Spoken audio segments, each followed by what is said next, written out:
Amados irmãos e irmãs, é com muita alegria que cumprimentamos a todos com a paz do Senhor Jesus Cristo.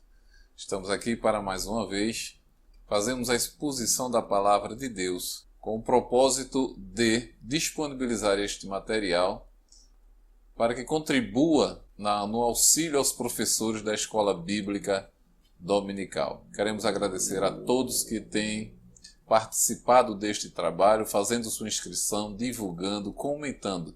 Continue nessa importante iniciativa para que o canal continue também assim contribuindo para o reino de Deus. Hoje nós temos a nossa 10ª lição do trimestre, que está abordando o Deus de toda provisão, esperança e sabedoria divina para a igreja em meio às crises. E é uma lição que explora temas que temos convivido ultimamente, né?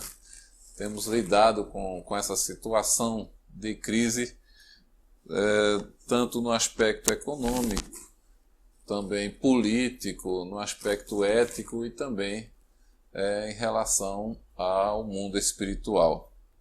Hoje, a 10ª lição do trimestre, desse quarto trimestre, tratará sobre adorando a Deus em meio à calamidade. O texto que dá base, né, para o tema é justamente o texto de Josafá, que narra a história de Josafá. Em 2 Crônicas, do capítulo 20, do versículo 1 ao 12. E para comentar esta lição, né, para dialogarmos um pouco sobre o tema, está aqui presente o nosso pastor João Barbosa. Seja bem-vindo, pastor. Obrigado. É um prazer estar com o senhor mais uma vez nesse trabalho, para a glória de Deus. E hoje eu gostaria que o senhor começasse nos dando assim a sua preciosa palavra, né? Seu ponto de vista.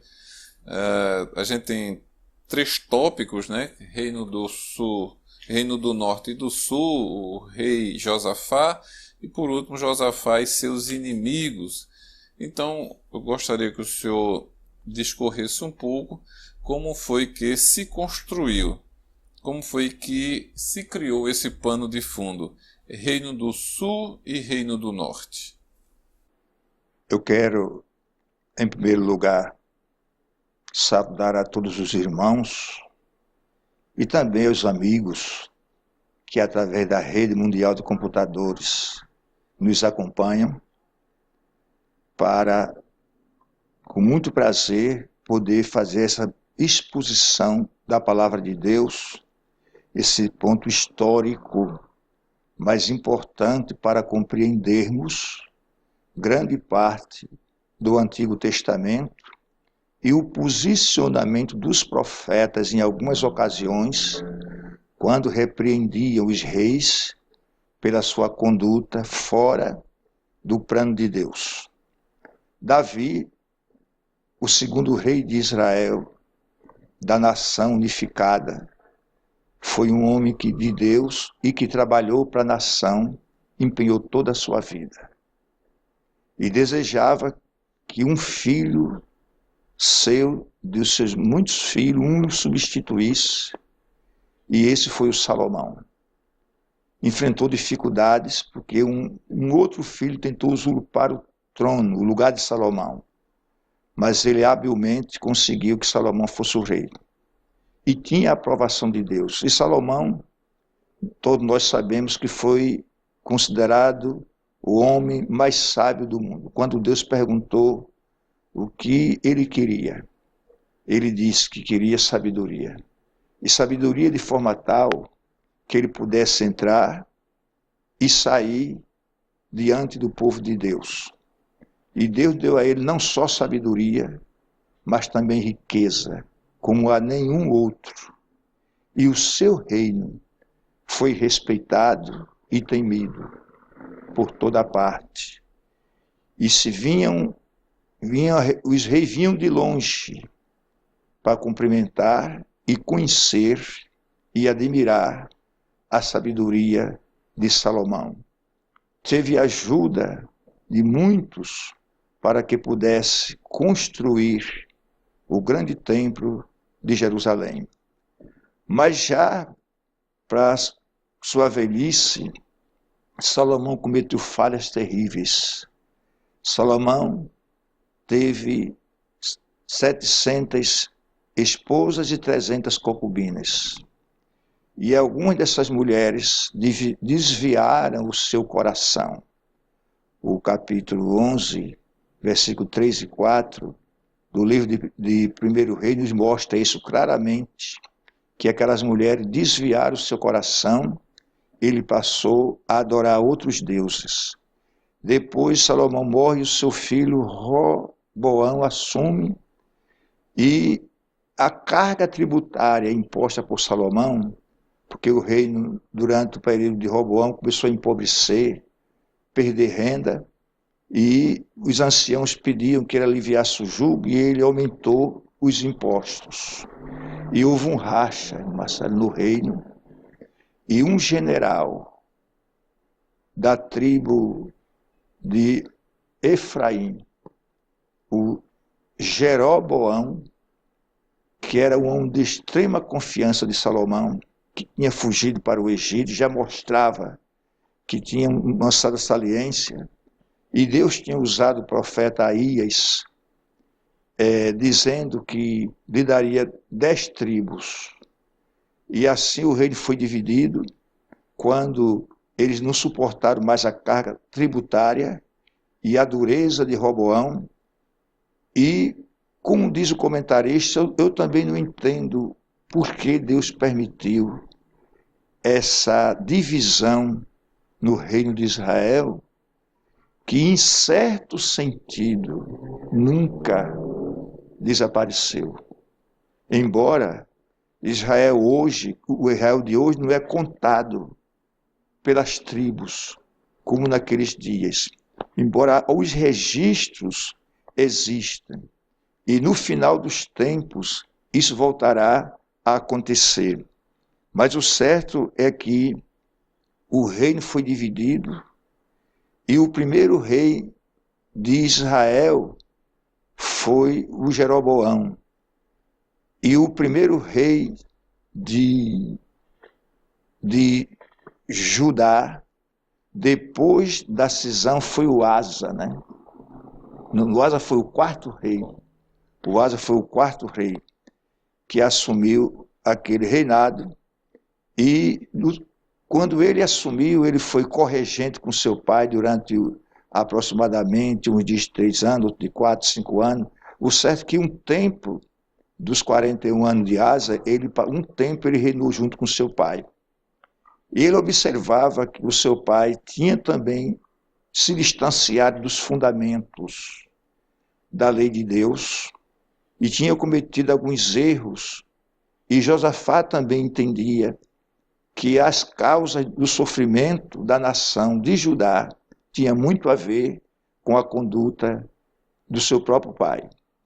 E ao assumir o reinado, Josafá teve o cuidado de iniciar um trabalho de restauração do reino de Judá, começando por mandar seus príncipes andarem pelas tribos, por toda a tribo de Judá e Benjamim, ensinar o povo a lei do Senhor, a temer ao seu Deus, a se afastarem dos ídolos e a derrubar os altares da idolatria, os postes ídolos, e o povo se voltar para Deus. Com isto, ele fortificou o reino, construiu cidade, fortaleceu, e o reino prosperou, que foi uma bênção muito grande, a prosperidade do reino nos dias de Josafá, porque no final do reinado de Asa,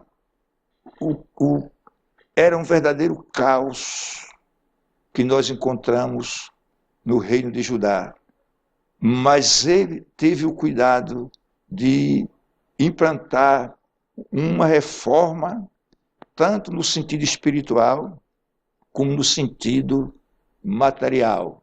Josafá entendia, Marcelo, que sem o temor a Deus sem cumprir os seus mandamentos, dificilmente a nação seria próspera, também no sentido literal. Daí, o seu cuidado de fazer com que o povo viesse ao temor do Senhor. E assim, os celeiros dos céus se abrissem, Israel voltasse a ser próspero e também ser forte militarmente, em todos os aspectos, porque temia ao Senhor. Então, a vida do rei Josafá, né, certamente ele conhecia a história do rei Salomão, que tem muita semelhança, né, com a história de Salomão, né? Tem muita. Foi um rei bem sucedido a princípio, né? Foi um rei que teve a preocupação, como o senhor muito bem colocou, pontuou, de fortalecer não apenas no aspecto militar, mas sobretudo também no aspecto da educação religiosa, né? E aí ele convoca, né, as representações tanto do aspecto político como do aspecto do ponto religioso e atribui essa responsabilidade a eles, né? Então ele tem aí os sacerdotes, os levitas que vão ensinar a palavra sobre a inspeção dos príncipes, né? Que eram homens de confiança, homens bem próximos dele. Ou seja, e a Bíblia é clara ao relatar que ele foi um homem, né, que conquistou glórias, né, que conquistou o respeito e o temor das nações vizinhas, né? O que a gente pode constatar, diante do que a Bíblia diz, é que ele era, de fato, um homem sábio, que teve uma excelente escola, né? Uma boa preparação, muito diferente, né, do rei do Reino do Norte, né? Que naquela ocasião era Acabe. Então, no nosso primeiro ponto, né, que fala justamente de um pouco dessa história do surgimento, como o senhor muito bem colocou, como a divisão foi, até certo ponto, um juízo de Deus, né, sobre a desobediência do povo, né? Então, vez ou outra, Judá, né, que fazia parte do Reino do Norte, do Sul, né, ele sempre teve reis piedosos, tementes a Deus e preocupados, né, na manutenção, né, da adoração a Deus, como Josafá e outros muitos reis, né, derrubando assim os altares que eram levantados, né, a outros deuses. Então foi uma reforma religiosa muito importante para que o seu reino fosse estabelecido debaixo da vontade de Deus, né? O que é uma lição para nós hoje. Muito forte, né? Muito forte. É uma lição, ou seja, não adianta um Estado ele se estabelecer em cima de leis humanas apenas, né? Porque são leis que são passíveis de mudança, que se ajustam ao modo de viver humano, né, de cada momento. No entanto, as leis divinas são imutáveis, né? E aqueles que fazem uso dela serão muito bem sucedidos. Então, no nosso segundo ponto, fala sobre o rei Josafá. Ele diz quem era Josafá, o seu cuidado, a instrução e temor, que já, de alguma forma, já fizemos menção aqui, né? Quando a gente fala de Josafá, em relação também a Acabe, a gente vai ver as diferenças, pastor, né? A gente vai ver as diferenças das escolas, da formação religiosa, né? Então, eles tiveram escolas diferentes, né? Eles foram influenciados também de formas diferentes, enquanto ele foi buscar auxílio na palavra de Deus, no ensino, né? Teve a influência do seu pai, que também foi um homem piedoso. Acabe, ele foi influenciado, foi impactado fortemente por pessoas que não temiam a Deus, né? E mesmo Josafá, sendo um homem prudente, como nos coloca a palavra de Deus, ele, em um momento da sua vida, da sua história, lamentavelmente, mesmo sendo um homem de temor, né, tudo indica um homem de oração, um homem que reconhecia a ação de Deus, ainda assim, ele não se livrou da capacidade sedutora, vamos dizer assim, do podemos inimigo. dizer, exatamente. Né? Então, de alguma maneira, Acabe seduziu, eles mantinham uma relação. Então, como é que o senhor vê essa relação de um homem de Deus, um homem temente a Deus, que reconhecia, né, e se submetia aos cuidados de Deus? Qual é a relação, como é que o senhor vê essa relação com o homem que era o inverso, que era Acabe, né, que tinha uma esposa que a Bíblia usa para ser um modelo do que é o contrário de uma pessoa piedosa, a Jezabel, né? Como é que o senhor vê essa relação entre os dois? Olha, a questão precisa ser visto também para encontrar a falha de Josafá na questão geopolítica. Essa questão sempre existiu. E alguns reinos no entorno de Israel, do reino tanto de Judá como do reino do sul e do reino do norte, Israel, tinham inimigos que ao longo dos séculos se fortaleceram.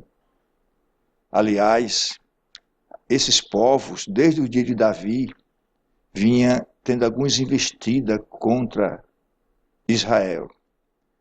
O povo mais fraco, eles se levantaram e estavam muito fortalecidos militarmente e também economicamente. Tinham cidades que ainda hoje, algumas delas, é uma das maravilhas do mundo antigo, que foi até como Petra, né? Foi visto pela ONU como um patrimônio da humanidade nos dias de hoje, e era daqueles povos. Então, que hoje está no território da Jordânia. Então, nós vamos verificar que Josafá queria se fortalecer também militarmente. E tinha um reino irmão. Só que esse reino irmão era idólatra, fraco por natureza, porque, como você falou, Acabe não teve a educação que teve Josafá. Josafá, o seu pai foi ímpio, mas o maior erro dele foi casar com uma princesa gentia, foi a Jezabel, filha de Et-Baal, rei dos Sidônios. Ela era devota de Baal, ou seja, ela fazia tudo para que Baal fosse o Deus da nação, que ela agora era rainha. É muito conhecida a história que começa no capítulo 17 do livro do 1 Reis, a história de Elias e o conflito que teve com Acabe e com Jezabel. E nós vamos ver que ainda naquele período, ali quando Elias ainda vivia, que eles fizeram aliança e foram à guerra, inclusive numa dessas batalhas, o Acabe, que queria que Josafá morresse, foi ele que morreu. Mas antes disso, com muita habilidade, ajudado por sua esposa ímpia, a ímpia Jezabel, que era uma víbora, conseguiu que o Jorão, filho de Josafá, se casasse com a sua filha, Atalia, a rainha Atalia, que muito trabalho deu a Israel. Então ela pôs um pé dentro do reino de Judá. Então essa foi uma das falhas terríveis de Josafá. Mas o seu objetivo era que o reino de Judá fosse forte para enfrentar os seus inimigos. Que nós vamos verificar mais agora no terceiro ponto da lição, que não precisava disto, porque depois ele entendeu que não era o seu exército que ia livrar Judá, mas era o Senhor dos exércitos, o Deus de Israel, o Deus Todo-Poderoso. E quando ele se voltou totalmente para Deus, a vitória foi assegurada, porque Deus peleja pelos que invocam o seu socorro. E isso era um princípio básico do Antigo Testamento. Agora, como diz aqui, o seu cuidado de instruir o povo e a instrução e o temor que ele transferiu para o povo moldou o caráter da nação. Então tinha pessoas, se no reino de Judá, de Israel, Deus disse a Acabe, eu tenho 7.000 que não se dobrou diante de Baal, é um grifo nosso. Imagine os senhores, senhoras e senhoritas, o que não podemos calcular das reservas que Deus tinha no reino de Judá, que nem de longe, com toda a falha, podia se comparar ao que aconteceu com o reino de Israel. Com certeza, Deus tinha muita gente fiel no reino, lá com Josafá, que Josafá talvez nem conhecesse, mas que, quando surgiu a dificuldade, Deus levantou homens para aconselhar o rei como se portar diante daquela situação de crise, de dificuldades, para que a nação pudesse ser vitoriosa. Então, a lição, ela fala da crise, né? Isso. E nessa ocasião ela fala de adorar a Deus. O tema é adorando a Deus em meio à calamidade. Nessa aliança que, de certa forma, é estabelecida entre Reino do Sul e do Norte, né? Através de Josafá e Acabe, o Acabe convence Josafá a apoiá-lo numa investida militar. Isso. No entanto, ele planejava algo contra a vida do próprio Josafá, né? Porque ele ambicionava ampliar o seu poder, conquistando o reino do sul também. Então ele faz um projeto, ele arquiteta um plano para que Josafá ele morra nessa guerra. Antes, porém, deles irem à guerra, o rei Josafá já dando uma clara demonstração do seu caráter, da sua integridade espiritual, né? Ele não vai à guerra sem que antes consulte a Deus. Então a gente vê mais um passo de alguém que tem, de fato, uma educação diferenciada, né? De alguém que tem um temor a Deus muito elevado e que mesmo tendo aquela relação, né, política com o Reino do Norte, né, ele pede para que seja feita a consulta. Ele pede para que seja feita a consulta aos profetas para saber se Deus aprova ou não a ida, ou se Deus vai ou não dar essa vitória. Ou seja, são passos de um homem íntegro, né? De um homem reto, de um homem temente a Deus, mas que não consegue entender a teia que ele está sendo inserido, né? A armadilha que está sendo armada. Ou seja, lhe faltou, parece que, discernimento, né? Não tem nenhuma dúvida. Olhe, na realidade, havia um conluio do inferno, de Satanás e seus demônios contra a nação de Israel. Aliás, isso vem desde os tempos de Abraão. A ira de Satanás contra a nação de Israel. E naqueles dias, que foi durante o tempo do Antigo Testamento, depois de Davi, um dos períodos mais críticos, porque o que estava em jogo ali não era pouca coisa. Tratava-se de um preparo messiânico. E o que pudesse ser feito do lado do inferno para impedir o plano de Deus, isso não se mediria esforço no reino das trevas para que isso pudesse acontecer.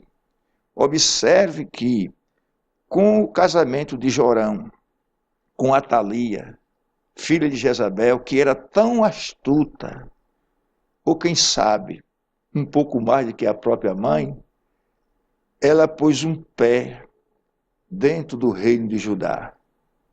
Isso foi tão sério que depois da morte de Jorão, depois da morte de Josafá, ela se insurgiu e matou os descendentes possíveis de Davi, a Atalia. Então havia uma guerra, havia um plano satânico para a destruição do reino de Judá, e o reino que prevalecia era o reino de Israel. Mas não era esse o plano de Deus.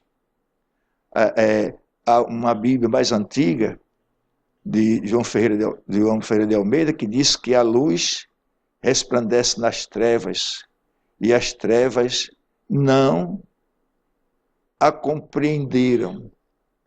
As trevas não a compreenderam. Quer dizer, é uma luta antiga, uma guerra, mas a luz sempre prevaleceu. E esse conflito se refere a todo um processo anterior. Os 19 reis da dinastia de Davi, porque o reino do norte teve 8, do norte teve 8 dinastias, e muitos reis, mas o reino do sul só teve uma dinastia, que foi a dinastia de Davi. Foi muitos reis numa única dinastia. Para você ver a diferença do reino do norte, que foi muitos reis, mas 8 dinastias, quer dizer, uma família se levantava e matava o rei, se levantava, formando ali o início de uma nova dinastia. Para que possamos ver que aquele não era o plano de Deus. Porque quando Jeroboão disse assim, esse povo vai adorar em Jerusalém e vão me deixar. E colocou altares em Betel, em Gilgal, em outras partes, e construiu um bezerro e disse, esses são teus deuses que tirou da terra do Egito, para que o povo adorasse ídolos no lugar de Deus, quando ele tinha conhecimento que isso não era verdade. Então o plano era realmente ficar distante, e agora Satanás trabalhava para juntar os reinos e depois aniquilar com o reino de Judá e ele prevalecer. Mas só que ninguém prevalece contra Deus. Quando ele tem um plano estabelecido, ele cumpre com o seu plano. Então, às vezes, os governantes, as lideranças da época, irmão Marcelo, cometem falhas. E às vezes lhes falta a visão necessária para ver um pouco além. Mas há sempre alguém por ali, por perto do rei, que muitas vezes sua voz não é tão ouvida, mas eles sabem que aquela não é a vontade de Deus. Seria um excesso de confiança. Exatamente. Talvez até fruto de toda a grandeza do reino que foi construída, né, em função da sua obediência a Deus. Então essa confiança de Josafá, afinal de contas, Acabe também era rei. E era irmãos, em certo sentido. Ambos eram israelitas. Ambos tinham Abraão como pai, Isaac e Jacó. Ambos formavam uma das 12 tribos de Israel. Embora agora separados, mas eram povo irmão. E por quê? E a ele estava dentro dos concertos de Deus, das promessas. Houve épocas assim, nós vamos encontrar lá no final um piedoso rei da dinastia de Davi, que foi o Josias, que ele não considerou a divisão do reino. Ele fez uma festa e mandou que os correios fossem nas tribos do norte e convidasse o povo para vir a Jerusalém. No caso, os correios da época. Da época era, os correios da época. E disse que os correios foram e convidaram, e muitos foram tocados e vieram. E era o reino do norte. Quer dizer, houve épocas que houve sensibilidade, houve consenso, e o povo chegou a entender que ele pertencia, tudo ali lhes pertencia. E iam a Jerusalém adorar. Não era uma coisa esporádica, isso acontecia sempre. O caso de Josias é um caso mais claro, mas houve outros casos na história desses dois reinos. Então o Josafá, ele pode até, para se livrar dos inimigos, que ele fosse, porque se Acabe fosse vitorioso e derrotasse os sírios, ele também ficava mais forte. Mas não era esse o plano de Deus. E não era isso a artimanha do inferno, que na ocasião Josafá não conseguiu ver. Mesmo assim, ele era um homem piedoso e temente a Deus. Então, a vida de adoração de Josafá, né, parece algo comum, né? Assim, diariamente reconhecer e adorar a Deus. Né? O seu reino estava bem, havia paz, né? Mas ele se viu num contexto muito, podemos dizer, diferente, né? Muito difícil quando ele vai à guerra e ele é atacado. Ele vai à guerra e é atacado e vê-se, mesmo com tão forte, numeroso e poderoso exército, né, que colocou medo em todos os seus vizinhos, uma decisão dele colocou sua vida e talvez a própria segurança do reino em perigo. Foi. Né? Porque o Acabe, ele camuflou, deixou o Josafá como uma figura representativa do reino, que seria o alvo dos inimigos, e que de fato a princípio foi, enquanto ele se disfarçou. E nesse momento a gente vê que o clamor, que faz parte da adoração de um servo de Deus, né, que deve fazer parte da vida do servo de Deus, não apenas nas circunstâncias de bonança, né, mas sobretudo também nas circunstâncias adversas. Então ali ele clama a Deus. Né? Então como é que o senhor vê, mesmo ele tendo tomado a decisão errada, né? Então esse erro não anulou a sua história, não anulou a sua educação, o seu legado religioso. Ele manteve-se confiante em Deus. Ele apenas tentou ajudar alguém que pelo menos aparentemente demonstrou precisar da sua ajuda. Mas a virtude do homem está aí. Ele errou, mas ele se arrependeu do seu erro. Ele não consultou a Deus a princípio, mas quando ele viu o desfecho, ele entendeu que algo não estava correto. Aliás, o aviso Deus deu quando o Acabe, quando ele perguntou assim a um profeta, porque invocavam os profetas, 950 profetas, profetizavam ao mesmo tempo, sobe a Ramote de Gileade e tu entregarei na mão do rei. Aí Josafá olhou assim, disse, será que não tem mais um profeta aqui? Eles têm um aí, mas ele nunca fala bem a meu respeito. Mas chama ele cá.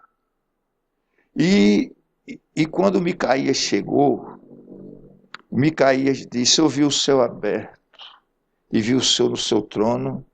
Havia uma espécie de conselho da deidade, mas também as hostes angelicais estavam ali. E o Senhor perguntava, quem irá a Ramote de Gileade e induzirá Acabe a que suba lá a terra e induzirá Acabe a que suba, que vá a Ramote de Gileade e morra. E um dizia de uma forma, outro dizia de outra, e veio um espírito e disse, eu irei e induzirei Acabe para que vá e morra. E você vai fazer isso com o quê? Eu serei um espírito de mentira na boca de todos os seus profetas. Foi naquela hora que os 900 profetas profetizaram ao mesmo tempo. Não era uma profecia carnal, mas era diabólica. Era uma profecia do espírito do erro, do espírito das trevas. Por isso que tem que se ter muito cuidado com essas coisas. Ali, isso é muito claro, ali em 1 Reis, capítulo 20, 21, esse pano de fundo para a gente entender. E Josafá, mesmo assim, não foi despertado. Porque às vezes, quando a liderança toma uma decisão, ele só vê aquilo lá. Por misericórdia de Deus, Deus não permite que haja uma catástrofe. Poupa. Até porque quando o homem já tem alguma reserva diante de Deus, que a gente também faz reserva diante de Deus. Tem gente que não tem nenhuma reserva diante de Deus, mas tem homens que têm reserva diante de Deus. Ele teve toda uma vida diante de Deus, e isso tem peso. Isso Deus leva em consideração. Aquele trabalho feito, que às vezes o homem comete determinadas falhas, mas aquilo foi uma falha humana, mas não era isso que ele gostaria de fazer. E Deus conhece esse lado humano, e Deus é misericordioso, como foi com Josafá e com o rei de Judá, para que não houvesse uma catástrofe maior e viesse a ter fim, conforme nós podemos ver no desfecho de tudo isso aí. Mas vamos entender que havia uma guerra no reino do Espírito, como disse a princípio, das trevas contra a luz, do reino das trevas contra o reino do nosso Senhor e Salvador. É sempre uma guerra espiritual. Uma né? guerra espiritual terrível. Então, que o desfecho nós vamos encontrar no capítulo 20, né? é o que acontece, né? Porque o rei Acabe, ele é atingido Isso. por uma flecha, né? E o rei Josafá, ele sofre uma ação libertadora, né? Em função do seu clamor de misericórdia a Deus. Mas no seu retorno ao reino, pastor, ele tem um encontro com o profeta, né? E o profeta vai levar-lhe a mensagem de juízo e de repreensão de Deus, mas ele faz menção também da vida de devoção, Foi o que eu falei, né, do rei Josafá, ou seja, é um rei que reconheceu o erro, como colocado, é um rei que adorava a Deus continuamente e que no momento de dificuldade que certamente ele deve ter vivenciado ali, deve ter repensado suas decisões, suas atitudes, né? E certamente ele deve ter pensado como muitos que erram, homens de Deus que erram, eu devia não ter vindo, eu devia não ter me permitido seduzir, né? Pela festa, pelas palavras lisonjeiras, né? E talvez a intenção dele, que visava uma intenção pessoal unicamente, né? de ampliar o reino, sem ter a aprovação de Deus. Mas o que é importante na sua atitude é que diante daquele conflito pessoal, diante ver ali a sua vida em risco, né? Ele ia morrer, mas Deus o livra. Ele clama a Deus, os seus inimigos não identificam ele como sendo o alvo deles, né? Porque queriam atingir de fato o rei Acabe, e ele retorna, e Deus vai julgá-lo. Deus vai julgá-lo, mas Deus leva em consideração a vida de piedade, a vida de dedicação que ele tenha ao Senhor, né? Tudo que ele já havia feito, né? E tudo que ele já havia feito. Ele tinha inclusive consertado alguns erros do seu pai, né? E levado a nação a se aproximar de Deus. Nesse capítulo 20, a gente tem, com certeza depois do seu regresso, né? Ainda há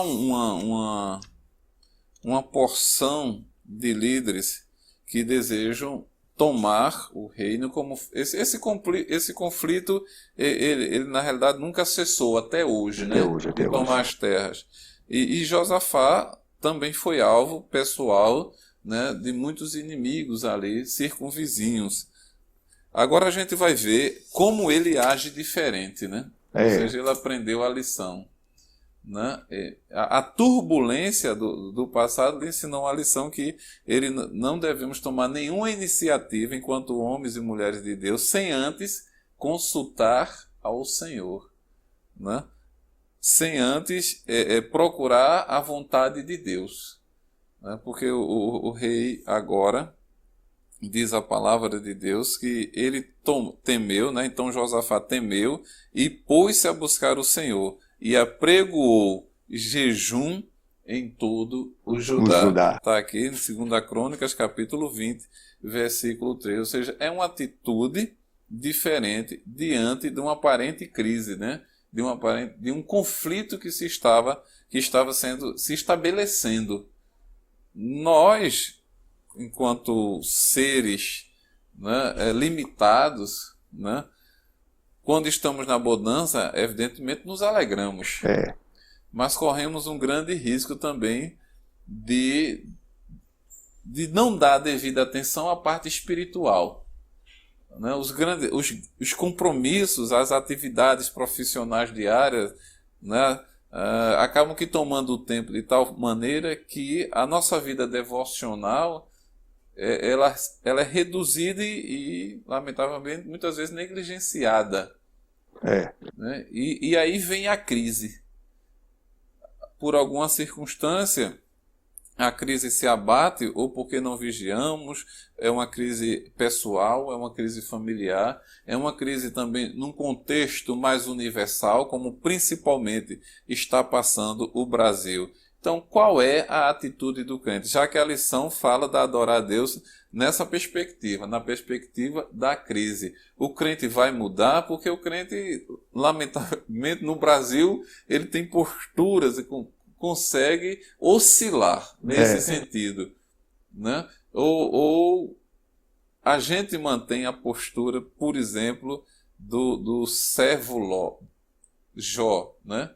Jó, que foi um homem que, tudo indica, manteve o seu padrão de adorador, tanto desfrutando dos bens que Deus propiciou, quando também tudo que ele tinha lhe foi tirado, ele manteve o seu caráter, né? Então, ele não oscilou, permaneceu o mesmo. Qual é o seu conselho e como o senhor vê hoje, né?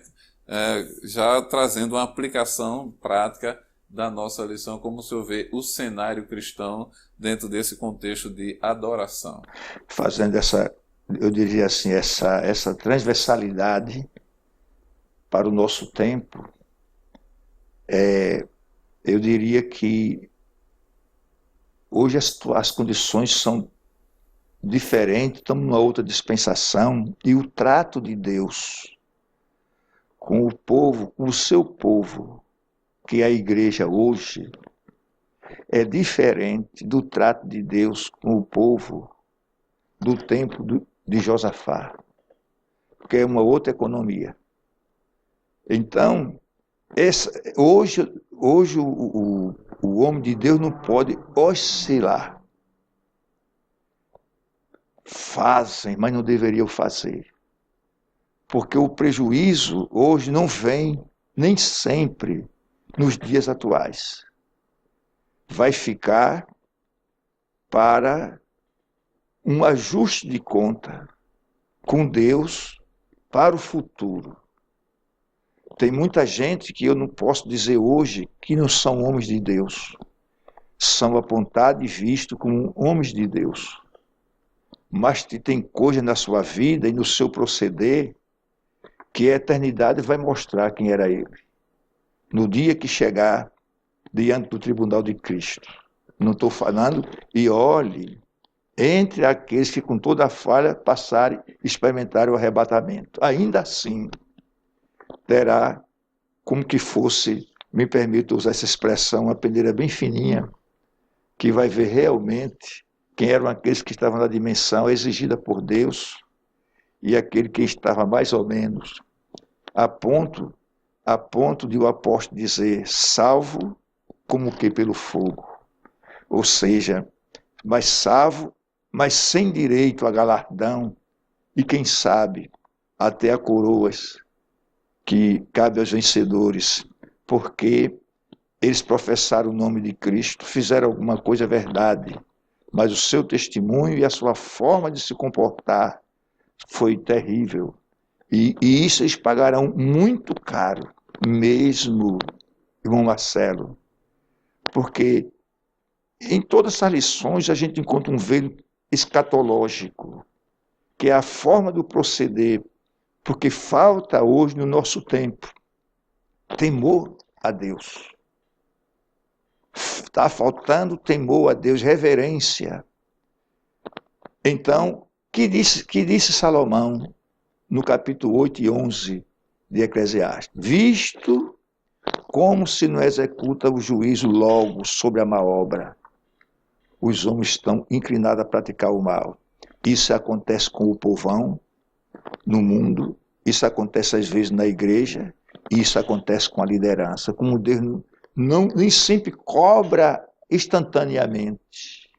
Há uns que têm um negócio mais estreito com Deus, ele cobra, quebranta, muitas vezes joga até no leito, e o indivíduo lá de lá mesmo parte.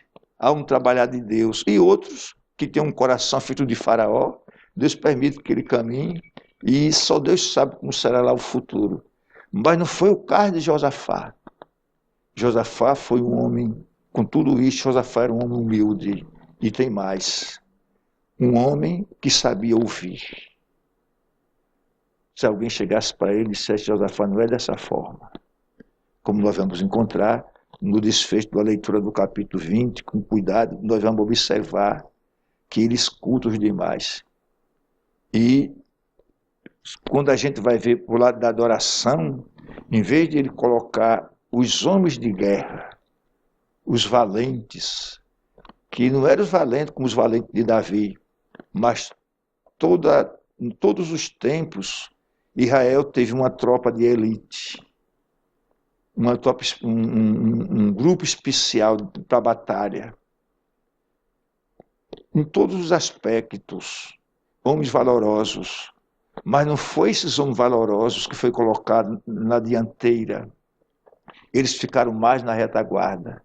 Quem foi mais adiante foi aqueles que iam levantar o louvor a Deus, para que através do louvor houvesse a manifestação do poder de Deus e o inimigo pudesse ser desbaratado e Israel ser vitorioso.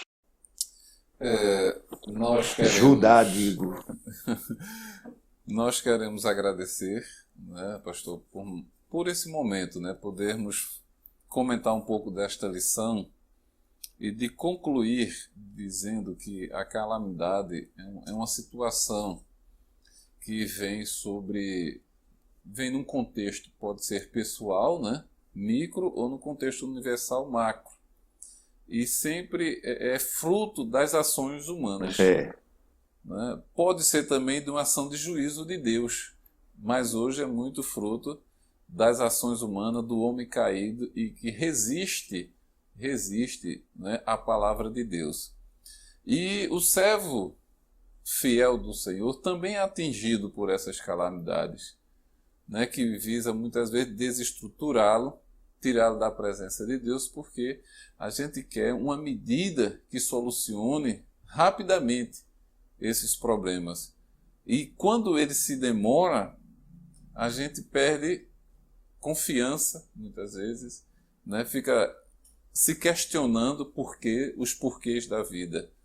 No entanto, se tomarmos e entendermos e aplicarmos as lições, tanto dos profetas como dos apóstolos, homens de Deus, que na história da Bíblia, que na nossa própria história, né, serviram de modelo e que resistiram com fé, mantendo, né, o clamor a Deus, essa vida devocional de, no meio das adversidades, jejuar, orar, buscar a orientação de Deus. O Brasil vive, de fato, um momento difícil, como já falamos, do ponto de vista econômico, do ponto de vista político, do ponto de vista espiritual, do ponto de vista moral.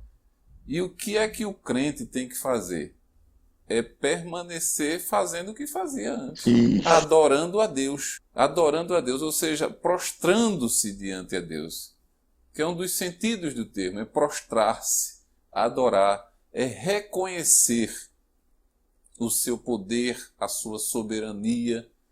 Quando a gente diz que alguém adora ou idolatra um ídolo, né, é porque reconhece aquela figura como ser superior, capaz de atender uma demanda, uma carência pessoal, sentimental do adorador. No nosso caso, o alvo da nossa adoração é Deus, que pode suprir todas as nossas necessidades em glória. Aliás, vale salientar que nós cremos que Deus é o único a quem se deve toda a honra, toda adoração e todo louvor. A mais ninguém, nem em cima nos céus, nem embaixo da terra, nem debaixo da terra. Toda a honra, toda a glória e todo louvor pertence a Deus. E isso com base à luz do Novo Testamento, né, é o Deus triuno. É o Deus triuno, para não incorrermos também nos equívocos de interpretação da Bíblia, como faz alguns intérpretes de algumas correntes religiosas, né, que não creem na Trindade. Né? Mas nós sabemos que o nosso Deus triuno é o único digno desta adoração e que deve recebê-la, independentemente das circunstâncias. Então, a melhor maneira de aliviar as dores, né, as crises pessoais, né, externas que comprometem a vida do ser humano é adorando a Deus, ou seja, submetendo-se ao seu senhorio, reconhecendo o seu poder, a sua soberania, né? Como diz a palavra de Deus, humilhai-vos debaixo da potente mão de Deus e Ele a seu tempo vos exaltará. Então, que Deus abençoe sua vida, pastor. Obrigado. Obrigado mais uma vez pelos seus sábios conselhos. A gente, permitindo Deus, vamos ter outros encontros. Eu agradeço a Deus pelas orações, né, pelas palavras de estímulo que temos recebido de alguns irmãos. E continue participando deste trabalho, né, comentando, divulgando, deixando o seu like também. Isso ajuda muito o canal a se manter. Né? A nossa proposta é poder dar uma estrutura com conteúdo, né, do ponto de vista técnico também. Mas, sobretudo, que o nome do Senhor seja glorificado. Queremos agradecer por mais este momento e rogar as bênçãos de Deus sobre vossas vidas e que tenham uma excelente e produtiva aula no nome de Jesus. Deus abençoe.